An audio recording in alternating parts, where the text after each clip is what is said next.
Remorse tonight from a young Omaha man accused of a serious crime. This is some of the damage from the explosives that federal investigators say he peddled to minors. Today, his day in court, and only 6 News' Brian Mastry was there for sentencing. Brian joins us live now in the newsroom. John, besides the court staff, U.S. Marshal, attorneys, and the defendant, there were only 2 people sitting in the benches behind them in the courtroom. Me and the defendant's grandmother, who the judge said helped get her grandson back on the right path, and part of the reason he sentenced him to probation. In 2021, several West Omaha neighborhoods were on edge. Watch the upper right of the screen.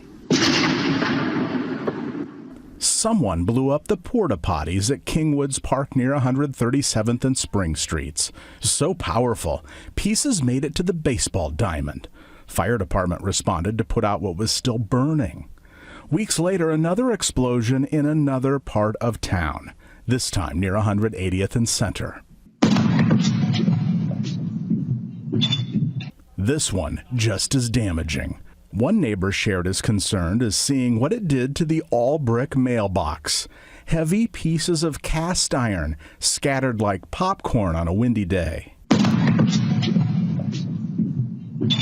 Somebody could have been walking a dog on the other side of the street and had this device heading their direction, and it would not have been a good outcome.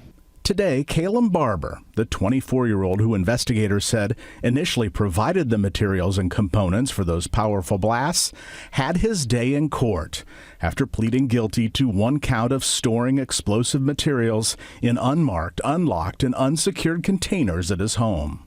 During sentencing, he told the federal judge that he's been humbled by the arrest and should have thought through the decision a lot further before providing the materials to high schoolers.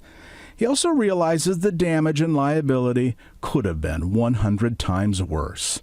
Kalem Barber told the court he did not want to go down the path again.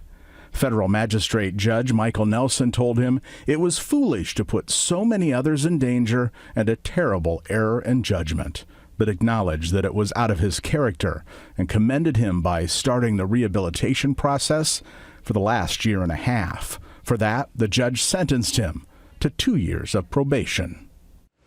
Barber also got credit for his full-time employment and glowing reviews from some of his bosses in terms of learning from his mistake. In addition to probation, he also must do 50 hours of community service. Live in the newsroom, Brian Mastry, 6 News.